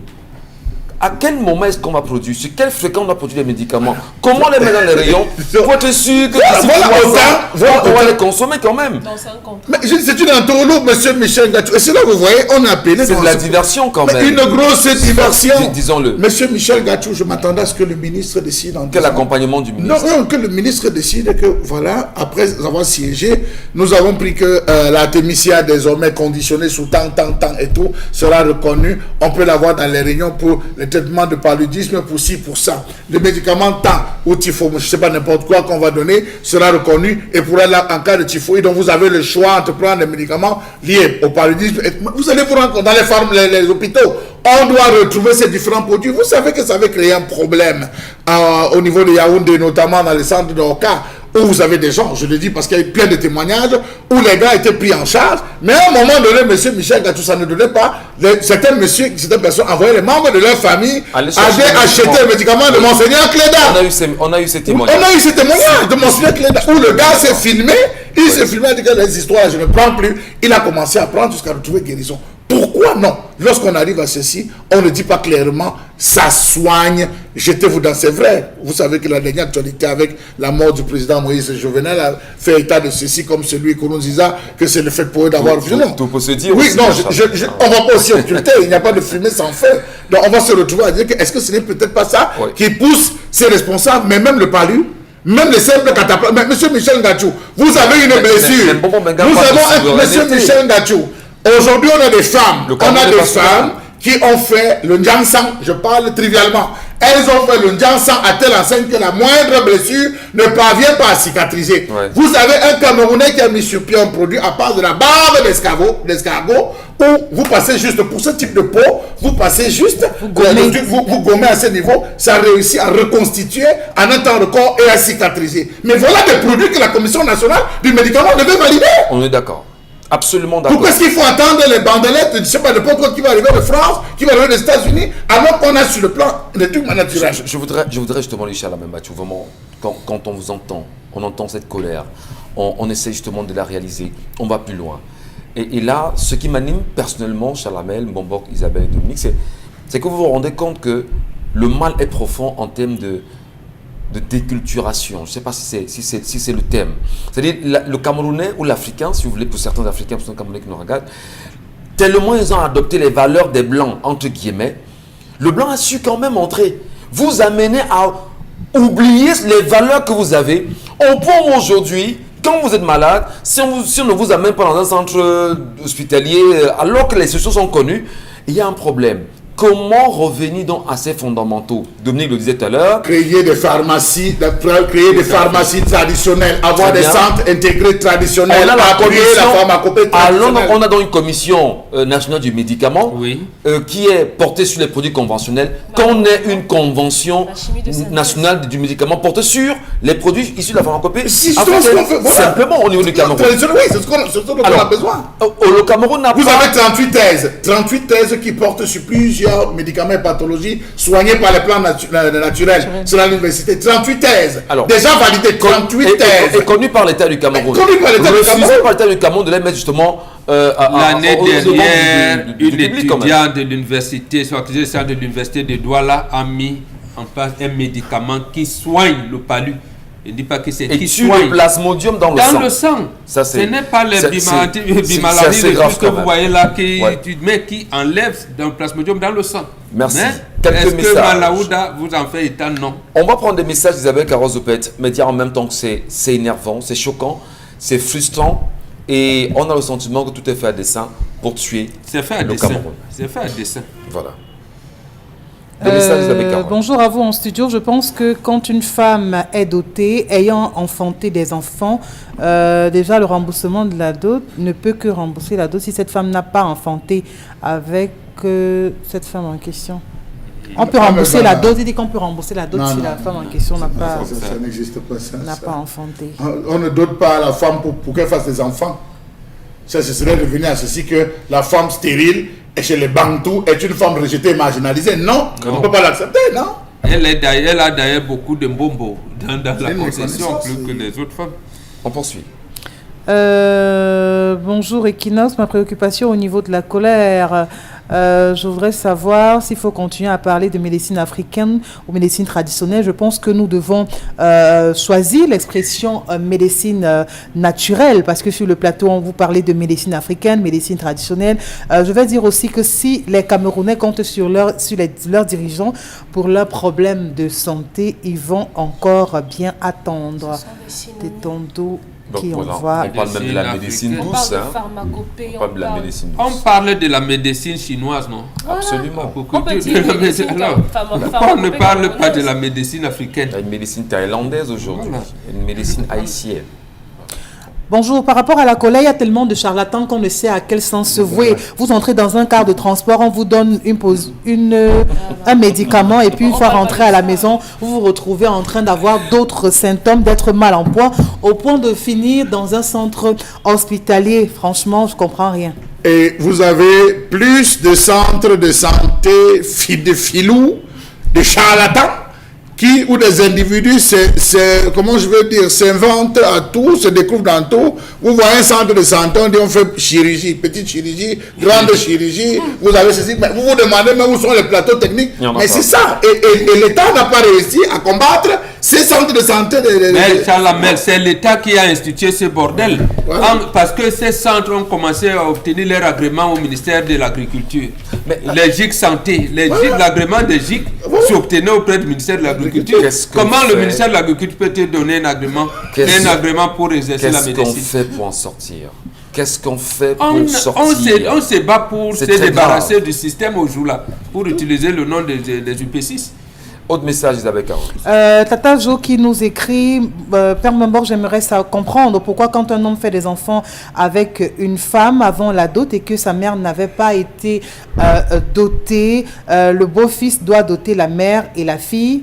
J'ai eu un cas récemment dans mon entourage. Oui, absolument. Absolument, vous voulez épouser une fille, vous trouvez que non. En principe, les autres cultures qui ne l'appliquent pas, ils ont des problèmes de mariage. C'est comme ça que nos ancêtres faisaient. Vous venez épouser une fille dont la maman n'a pas été dotée. En principe, vous ne devez pas doter. Vous devez donner des trucs simples. Mais maintenant, si vous voulez honorer votre femme, vous dites, vous êtes obligé de doter la maman. Très bien. Merci à tous, merci à vous mesdames et messieurs. Dans un instant, nous allons marquer une petite pause sur cette antenne et nous retrouverons Consti Lamine qui tient en main ce matin le Von Bio. Mais avant, justement Consti, qu'est-ce qui se passe au moment où nous vous parlons à Fumban ce matin? Qu'est-ce qu'il y a entre la députée Noran Foster, oui, si vous voulez, Madame Footing aujourd'hui, et les forces de police de ce côté? Une vidéo, un vidéogramme en ce moment fait bien évidemment le tour de la toile, devenu viral. En quelques secondes seulement, on l'a, mais on ne sait pas. On ne sait pas si on l'aura peut-être en antenne tout à l'heure, mais rassurez-vous, on en parlera et on tentera de mieux comprendre ce qui s'est passé là-bas au vu des informations qui nous parviennent rapidement au niveau d'Equinox Télévision. Merci de rester des nôtres. Consti Lamine, bonjour et bienvenue. Alors bonjour Michel Gachou, bonne fête de la Tabaski à toi, bonne fête de la Tabaski à toute l'équipe qui t'accompagne ce matin et bonne fête de la Tabaski à tous les clients et partenaires du concept Salaka. Nous sommes bel et bien là aujourd'hui pour dire tout simplement que même les jours fériés, le magasin 1001 tapis reste ouvert et nous sommes ouverts jusqu'à 16h30 pour le compte bien sûr de ce mardi. C'est pour ceux-là qui n'ont pas le temps de venir au magasin lors des jours ouvrables qu'ils peuvent également passer leur commande pour le compte de ce jour du côté bien sûr du magasin 1001 tapis. Vous êtes nombreux à me regarder en ce moment à la maison. Vous êtes nombreux qui connaissez des gens qui ont des problèmes de diabète, les problèmes de tension, les problèmes de rhumatisme. Alors la solution c'est avec ce complément alimentaire, le Von Bio Oméga 3, ce complément alimentaire qui fait bien sûr la fierté de ces nombreux consommateurs, ce complément alimentaire qui permet de réduire les complications du diabète. Le Von Bio Oméga 3 permet d'assouplir nos articulations. Le Von Bio Oméga 3 permet également de stabiliser notre tension. Vous avez les problèmes de tension, les problèmes de rhumatisme, les problèmes de fourmillement. Alors je vous recommande de consommer vivement le Von Bio Oméga 3. Oui, une gélule par jour pendant le repas. Ce complément alimentaire, il est d'origine. Ce complément alimentaire vient tout droit des laboratoires Celorex aux États-Unis d'Amérique. Le Von Bio Oméga 3, chers téléspectateurs, c'est un complément alimentaire que je recommande vivement à tous les téléspectateurs de cette émission. Oui, chacun de nous devrait le consommer. Il est sans effet secondaire dans l'organisme. Le Von Bio Oméga 3, mesdames et messieurs, c'est un complément alimentaire que je recommande vivement à tous les téléspectateurs de cette émission. Mototenye Sengalemba Tatan, Oben diabète, Oben rhumatisme, Oben problème et tension, Oben courbature, Nangonde Von Bio Oméga 3, c'est pour m'adresser à tous mes frères du côté bien sûr de Bomola Bengue, du côté Bomola Jedou, de Dibombari, de Nkapa, de Souza. Il est important de consommer ce complément alimentaire que vous retrouverez en vente au magasin 1001 Tapis. Votre complément alimentaire, le Von Bio Oméga 3, est disponible au magasin 1001 Tapis. C'est à Douala au Cameroun, au quartier Aqua. À côté bien sûr du Von Bio Oméga 3, on parle également d'un lait de toilette pour diabétiques. Von Bio Lotion, uniquement pour les diabétiques. Votre peau, elle est délicate. Votre peau, elle est fragile. Voici votre lait de toilette. Voici le Von Bio Lotion. Votre lait de toilette qui permet d'embellir, de protéger et de nourrir la peau des diabétiques. En vente également au magasin 1001 Tapis. Nous allons tout de suite sortir par la présentation de la pommade contre les hémorroïdes avec le concours de la réalisation. Cette pommade, elle est 100% naturelle. Cette pommade a fait déjà ses preuves. Plusieurs personnes ont retrouvé le sourire en utilisant la pommade contre les hémorroïdes. Vous aussi, vous en souffrez. Vous connaissez quelqu'un qui en souffre? Alors prenez votre pommade contre les hémorroïdes qui est en vente exclusivement au magasin 1001 Tapis en face du palais d'Ika. C'est à Douala au Cameroun. Parlant bien sûr des modalités de livraison, ceux qui ont besoin de commander, que ce soit la pommade contre les hémorroïdes, que ce soit le Von Bio Lotion, le Von Bio Oméga 3, les numéros de téléphone, vous les avez, appelés dès à présent et passez votre commande. Pas besoin de venir à Douala, pas besoin de venir au Cameroun, restez dans votre pays, restez dans votre ville et le concept Salaka se charge du reste. Et ce reste, c'est quoi? C'est d'assurer la livraison de toutes les commandes des clients du concept Salaka. N'oubliez pas, la pommade contre les hémorroïdes, elle est efficace, elle est naturelle, elle est bien sûr vendue au magasin 1001 Tapis. Merci infiniment, Consti Lamine. Eh bien, madame, messieurs, on l'a très bien dit en l'entrée de cette émission ce matin. Comment comprendre justement le silence des Camerounais concernant la gestion des 180 milliards de francs CFA du Covid-19? Depuis des jours quand même, on a le sentiment que de plus en plus les Camerounais semblent ne plus rien dire quant à ce scandale d'État sur la gestion de cet argent. 180 milliards, qui doit rembourser l'argent? Justement, est-ce qu'on n'a pas le sentiment aujourd'hui que c'est un groupe de Camerounais qui s'est organisé, qui s'est mis en place pour prendre de l'argent au FMI, manger cet argent et attendre que le peuple travaille pour pouvoir le rembourser? Finalement, est-ce qu'on doit se dire on devrait rester tranquille? On nous a servi récemment, on a servi au peuple camerounais récemment une synthèse concernant le rapport de la Chambre des comptes de la Cour suprême qui, jusqu'à présent, le rapport global est toujours attendu. On parle quand même d'un peu plus de 400 pages. On ne nous a toujours pas dit qu'est-ce que les différents ministères ont fait avec l'argent mis à leur disposition. Et là, jusqu'à présent, on ne comprend pas le silence du Camerounais ou des Camerounais et voire même des parlementaires sur la question. On va également le dire, c'est peut-être des morts de trop. Justement, on a eu ces 5 policiers dont on a eu des images effroyables sur les réseaux sociaux depuis pratiquement 2 jours aujourd'hui. Morts à Bamenda dans un checkpoint. Qu'est-ce qu'on peut dire sur ces cas récents? Peut-on au moins avoir la sortie du délégué général à la Sûreté nationale pour au moins calmer les cœurs? On a vu des Camerounais sortir, et surtout le député Cabral Libi qui est sorti, qui a fait une sorte là-dessus et qui a eu des propos quand même qui laissent pas mal d'interrogations. Oui, c'est assez compliqué quand même, il faut bien sûr le dire. La toile parle, la toile bouge. Isabelle Carozopette, la toile également bouge avec vous. Et ça bagarre, bien sûr. Merci beaucoup de venir. C'est très compliqué. Alors, on a justement l'occasion de vous entendre, Isabelle Carole. Oui. Qu'est-ce qui fait la une au moment où nous Alors, parlons? la une au moment où nous parlons, c'est cette vidéo qui fait bouger tout le monde sur, sur les réseaux sociaux, aussi bien que sur ce plateau et sur pas mal d'endroits. Dans tous les cas, la toile s'enflamme à voir les images justement de la députée du PCRN, Nourane, voilà, qui justement on retrouve dans la vidéo en train, voilà, qui a ces éclats de voix entre elle et des hommes en tenue du côté de l'Ouest Cameroun, du côté de Bafoussam, et qui se rendaient à Fumban. Je crois peut-être qu'on va laisser le soin à la régie de nous faire lire la vidéo. On l'aura au fur et à mesure qu'on évoluera bien évidemment dans les commentaires, mais sincèrement... en fait, il faut donc dire qu'est-ce qu'il s'agit. On l'a déjà en image. On fait simplement, ou encore jusqu'ici, savoir que le gouverneur de la région de l'Ouest, Awafanka Augustine, aurait donc fait bloquer la sortie nord de la ville qui mène donc justement à Fumban sous prétexte ou encore justement le motif en raison de ce qui devrait assister, il devait être à la mosquée pour assister justement ceux de la communauté musulmane aujourd'hui qui célèbre la fête de Mouton.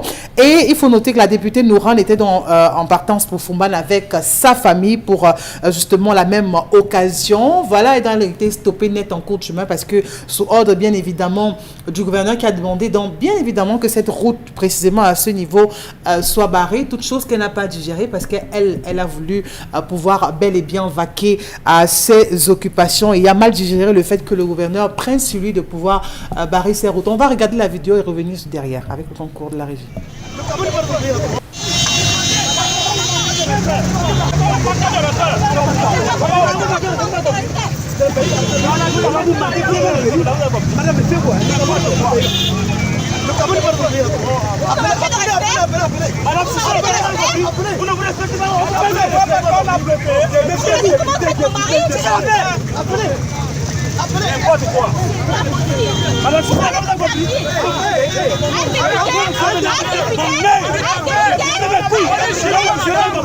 N'importe quoi.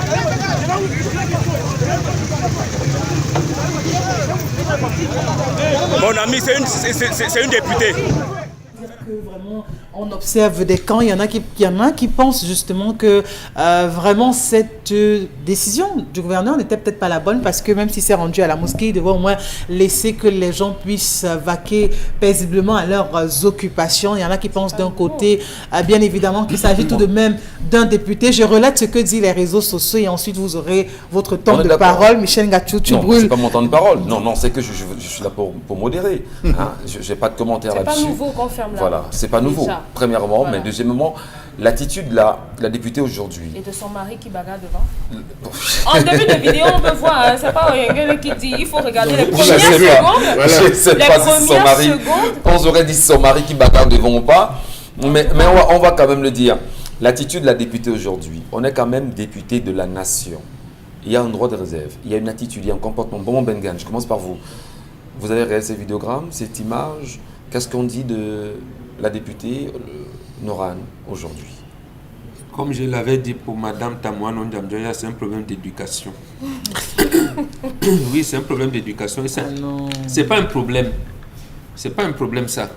C'est-à-dire, vous représentez l'institution, vous trouvez des mesures administratives qu'on a prises quelque part. Présentez-vous aux autorités policières qui sont là, à la gendarmerie qui se trouve. La police. Mais est-ce qu'eux-mêmes ne savent pas vraiment qui est en face d'eux? Est-ce qu'eux-mêmes ne savent pas qui est en face d'eux? Tout le monde ne la connaît pas. Cher ami, le député ne peut pas mobiliser la force publique. Or, l'autorité administrative mobilise la force publique pour des raisons qu'il apprécie. C'est pour ça qu'on nous interdit les manifestations. C'est pour ça qu'on peut même vous mettre en détention administrative pendant au moins, je pense, un mois. Donc, ils ont ça. Et en plus, je l'ai dénoncé ici, mais c'est quand même applicable. Le décret de 2008 fait du gouverneur le représentant du président de la République. On ne peut pas. Et le député qui a voté la loi doit savoir ça. Vous venez, vous trouvez les forces du maintien de l'ordre. Un citoyen, moi qui ai terminé mon école au cours élémentaire 1, on m'a appris qu'on n'attaque pas les forces du maintien de l'ordre. On ne touche pas la tenue. On ne touche pas, c'est le drapeau. En fait, Madame le député a déchiré le drapeau. Ouais. Vous avez vu, vous êtes en face des forces de maintien de l'ordre qui sont dans une mission de service public. Arrêtez-vous, vous êtes député, vous dites, monsieur, qu'est-ce qui se passe? Le gouverneur a bloqué. Est-ce que vous pouvez me trouver une passerelle? Je suis en train d'aller à Fumban. Voilà. C'est pas un problème. C'est-à-dire que de manière d'éducation, vous passez même sans que cela n'attire l'attention de quelqu'un. Les députés. Non, Monsieur Michel Gachou, c'est cette société de passe-droit qu'on refuse. Non, monsieur Michel Gachou. Un peu de diplomatie aurait suffi certainement pour reprendre c'est un problème d'éducation, pas de diplomatie. C'est l'attitude. Bonjour monsieur, c'est bloqué. Oui, je suis député Nourane, s'il vous plaît, je vais arriver à Fumban. Non, madame, je me plie. Voilà. On dit non, madame. Le gouverneur a dit que, attends, on peut le voir. Il laisse, il cherche à voir le gouverneur. C'est comme ça que ça se fait. Alors. Mais je cherche à voir le gouverneur, monsieur le gouverneur. Bon, et je pense que si le gouverneur est en train de prier, peut-être qu'elle n'a pas accès, elle peut se trouver, elle se retrouve. Voilà. C'est un truc. Et où est le problème là? Et c'est justement dans ce pays, c'est tension, même dans le taxi, on vous dit ta mère. Tu salues même les gens, on vous dit c'est ça qu'on mange. Voilà, ça devient embêtant. Alors, Dominique Audrey, lorsqu'on regarde ces images ce matin... Non, c'est pas des problèmes que nous, on devrait avoir. Voilà, bon, Benga, merci. Dominique, comment vous interprétez ces images qui sont devenues virales sur les réseaux sociaux depuis quelques temps? J'aurais eu envie de sauter sur ce policier pour lui dire « Ah, vous êtes merveilleux ». Ça veut dire? Vous êtes merveilleux parce que on a au moins quelqu'un qui ne se plie pas parce qu'on est député. Je crois qu'on a besoin des gens comme cet homme-là pour faire appliquer des décisions. On a besoin des gens comme lui. Et maintenant, je dis souvent aux gens, si vous voulez qu'on vous respecte, commencez à vous respecter. Elle est la première à bousculer cet homme. Je crois que si elle n'était pas une femme, on aurait ramassé ses dents à la petite cuillère. Non, vous n'allez quand même pas valider ça aussi, non? Écoutez ce que je suis en train de dire. Je dis ceci. Si en face de ce policier, c'était un homme, ou cet homme aurait ramassé ses dents à la petite cuillère parce qu'elle l'a bousculé. Et il aurait pu réagir. Ne bousculez pas les gens et dites que vous êtes député parce que si vous allez même faire ça au marché Mbopi, on va vous violenter là-bas malgré que vous soyez ce que vous êtes. Donc on a eu un homme qui a eu beaucoup de retenue. Et ce n'est pas parce qu'on est député qu'on va descendre de son véhicule et aller enlever les barrières, les tables qu'on a mises en route justement pour barrer la route. Ce qu'on interprète au travers de l'acte de la dame et du monsieur qui bouscule les hommes en tenue noire devant, c'est que si on a une place prépondérante dans la société camerounaise, on peut lever des barrières, on peut décider que nous met l'électricité chez nous, on peut décider de ne pas payer l'électricité, on peut décider de violer les lois parce qu'on est député. Donc, à Bafoussam, j'espère que cet homme, vraiment, s'il peut avoir une promotion, ce serait rien à côté de ce qu'il mérite parce qu'il fait appliquer l'ordre qu'il a reçu de la hiérarchie. Si les musulmans... Il n'est pas seul quand même, il est avec ses collègues. Oui, et elle a bousculé deux même en passant. Si les musulmans de la localité de Bafoussam sont en train de prier, je crois qu'on doit respecter, même si c'est 2 heures, qu'on respecte cela. Et Mbomboka dit qu'elle aurait pu descendre et demander à rencontrer ou bien à parler avec le supérieur de ces gens qui ne font comme tempérer. C'est comme si vous arrivez dans une maison et la mère a dit à ses enfants, si ce n'est pas votre père qui arrive ici, n'ouvrez la porte à personne. Vous allez casser la porte parce que vous êtes l'oncle. Pas du tout. Alors, les enfants doivent appliquer ce que les parents ont dit. Et cet homme a appliqué la mesure de son administration. Et si c'est les forces du maintien de l'ordre, on ne sait pas. Par exemple, c'est une fête, on a déclaré férié depuis hier. Et c'est acté par la Constitution. Lui, elle qui vote les lois. Ça veut dire quoi? Peut-être que les gens ont même demandé de faire la prière en barrant la voie publique. On ne sait pas. Elle ne sait pas. Parce qu'il peut y avoir des dérogations parce qu'on a accepté la communauté musulmane qui peut-être ne suffit pas dans la mosquée. Qui veut peut-être rester dans la place publique pour faire la prière. On ne sait pas. Donc, il y a ces renseignements. Voilà. Vous comprenez, vous n'êtes pas d'accord avec l'attitude du oui, Mbomboka dit que la loi de 2008 consacre le gouverneur comme étant Paul Biya. Ça veut dire qu'elle a bousculé le président de la République et pris le Cameroun en même temps et bousculé. Qu'est-ce qu'elle peut avoir comme sanction de votre point de vue, cher Lamel, au-delà de l'analyse? Comment peut-on regarder la députée aujourd'hui dans l'acte qui vient d'être posé? Monsieur Michel Ngachou, nous étions en 1977.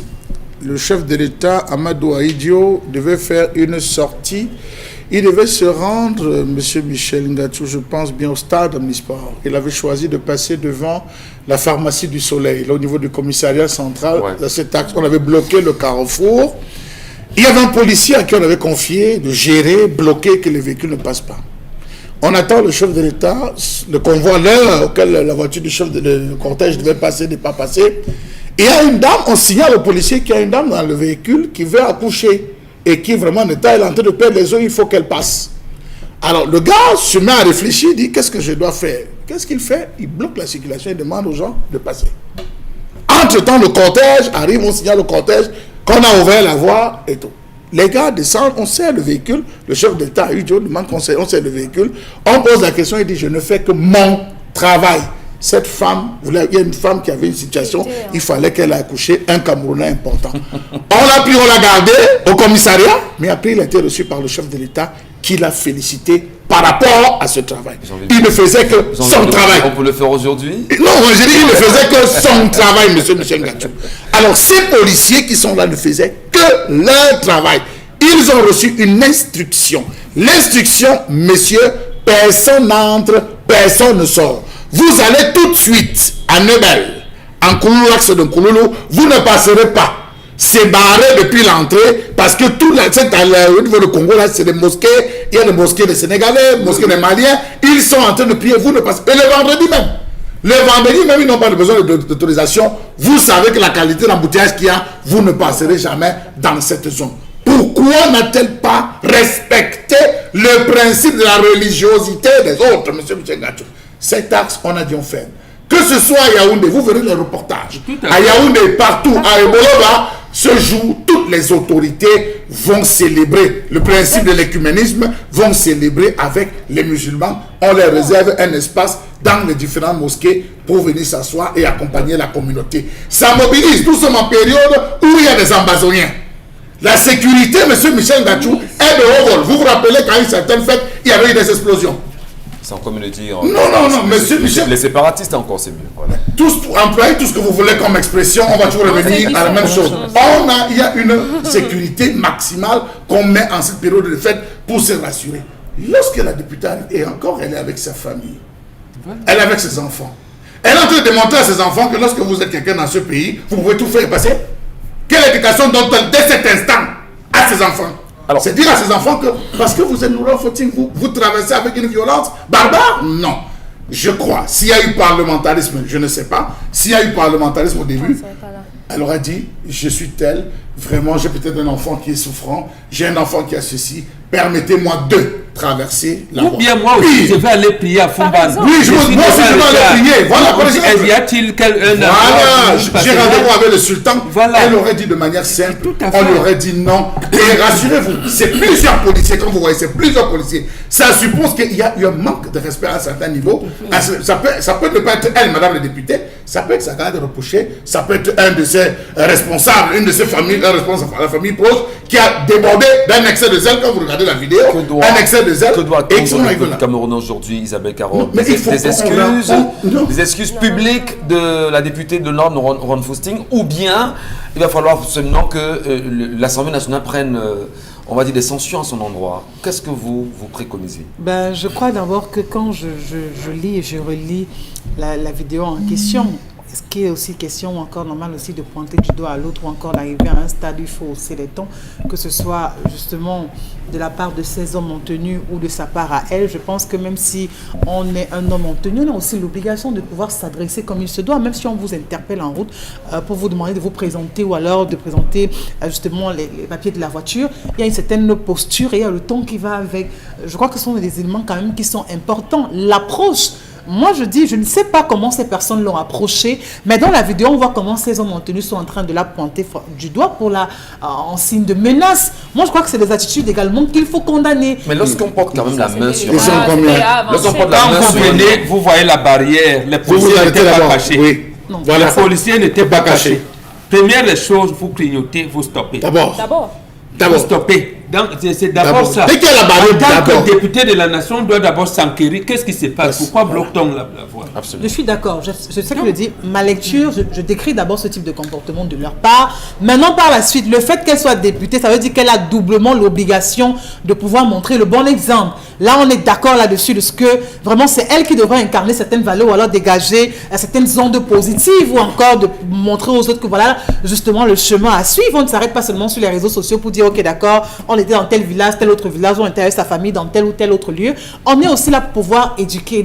Pour le cas d'espèce, justement, elle devrait se plier ou alors c'est même le contact du gouvernement ou c'est pas d'autre, de pouvoir appeler aussi simplement. C'est une situation qui devrait se gérer en 2-3 secondes de manière discrète sans qu'aujourd'hui ça ne puisse ébranler tout simplement tout le monde, encore ça ne puisse faire le tour des réseaux sociaux, encore que les gens ont tellement vite fait de pouvoir capturer de telles scènes et de relayer avec une telle vitesse qu'à un moment donné, vous ne pouvez même plus contrôler. C'est votre crédibilité qui est engagée, c'est votre titre de député qui est engagé, c'est votre image qui est engagée, c'est votre famille. Il faut connaître. Non, permettez, Charlamagne, je vous retire la parole. en disant qu'on ne plaque pas un homme en tenue. Je vous retire la parole, On ne bouscule pas un homme en tenue. Permettez, Charlamagne. C'est le grave. Je voudrais, Dominique Audrey, lorsqu'on voit quand même la dame pousser l'homme, c'est aussi une violence faite à l'endroit des hommes aujourd'hui, non? Oui, et l'homme a riposté. Je vous ai dit ici que Mais moi je si suis c'est œil l'État. pour œil, dent pour dent. C'est l'État.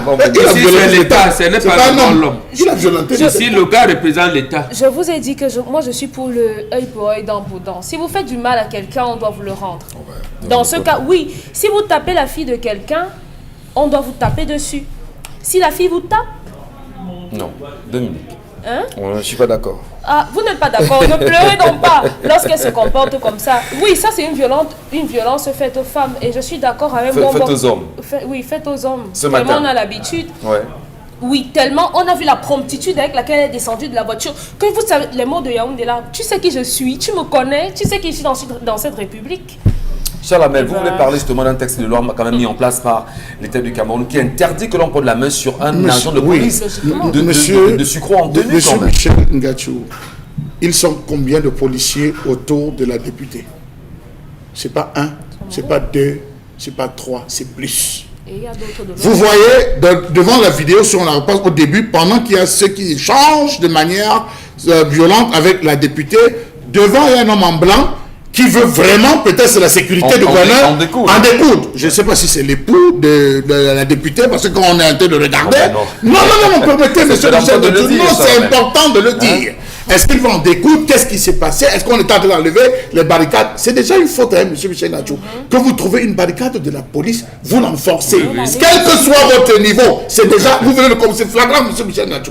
Vous n'avez pas le droit. Donc, j'estime que 3 à 4 policiers, nous, on a eu souvent ces cas, hein, monsieur Michel Ngachou. Sur l'axe où quand on arrive, on nous interpelle, on descend, au moment où on veut gueuler, et un policier qui arrive, qui calme en disant que non, monsieur, vraiment, vous ne devez pas faire. Mais voir 3 à 4, il y a un même, avec le talkie-walkie, qui est déjà en train de renseigner sur l'incident en disant, nous avons, suivez bien la vidéo, il y a un qui renseigne avec le talkie. Donc, c'est dit qu'à un moment donné... sur la loi quand même, qui Oui, interdit... qui interdit, merci. Cette loi, je ne l'ai pas, elle va me revenir, qui interdit de toucher un agent en fonction. Un agent de l'État en fonction. Il y a une loi quand même là-dessus. Oui, il y a une loi. Ça veut dire que vous pouvez toucher le policier, monsieur Michel Ngachou, vous touchez sur ton habit. Lui-même déchire. J'ai dit vous touchez, lui-même déchire, c'est vous qui aurez déchiré la tenue. Vous n'avez pas le droit de toucher parce qu'on habille le policier et on déshabille le policier, monsieur Michel Ngachou. Donc quand on l'a habillé, il revêt le sceau, il porte le soldat. Le faire pousser, c'est pousser l'État. Ça veut dire que les institutions que vous êtes censés protéger, porter, les lois dont vous avez voté, vous venez de les violer. Donc pour en sortir en même temps. Donc je souhaite que ça s'arrange à la... Comment on va dire? On n'a pas besoin de chafourer. Le gouverneur va les convoquer. Le gouverneur va les convoquer tous les deux, certainement. Il pourra les convoquer. Non, c'est ce qui va se faire. Il pourra les convoquer. Mais toujours est-il qu'il y aura un rapport qui va être fait par rapport à l'incident et qui va être transmis à qui de droit. Merci infiniment, Charlamagne. Merci à vous. Merci à ceux et celles qui nous regardent ce matin. Merci surtout, on va dire, très bonne fête du mouton aux populations de Fumban qui nous regardent ce matin spécialement. C'est vrai qu'elle était en direction de Fumban. Et on verra certainement comment, d'ici la fin de la journée, ce qui va découler de cette rencontre, assurément que le gouverneur mettra en place entre l'honorable Footing, voilà, et les agents de police qui étaient en tenue.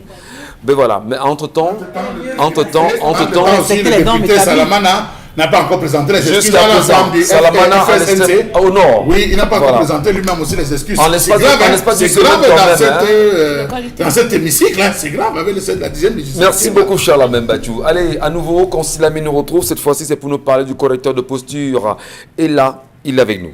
Bien Correcteur. entendu, Michel Gachou, comme tous les jours, hein, de lundi à vendredi, ma mission est de communiquer d'une manière commerciale, question de permettre aux téléspectateurs qui nous regardent en ce moment de réaliser de très très bonnes affaires. Et les bonnes affaires, c'est du côté du magasin 1001 tapis en face du Palais d'Ika, à l'entrée de la rue Mermoz. C'est en plein cœur d'Aqua. Grâce au concept Salaka, les téléspectateurs de cette émission peuvent rester à la maison, peuvent tout simplement nous regarder et faire de très très bonnes affaires avec les articles de qualité vendus avec garantie. Et je rappelle qu'au concept Salaka, nous ne dépannons pas un article, nous le remplaçons. C'est ça le principe du concept Salaka, parce que nous sommes sûrs de ce que nous commercialisons. Alors à l'instant, chers téléspectateurs, il est question de parler santé, il est question de parler bien-être, il est question de parler des éléments qui permettent d'éliminer les douleurs au niveau du dos. Il faut rappeler déjà que, avant d'être bien sûr dans cette émission, je sors de la radio Equinox, où les appels inondent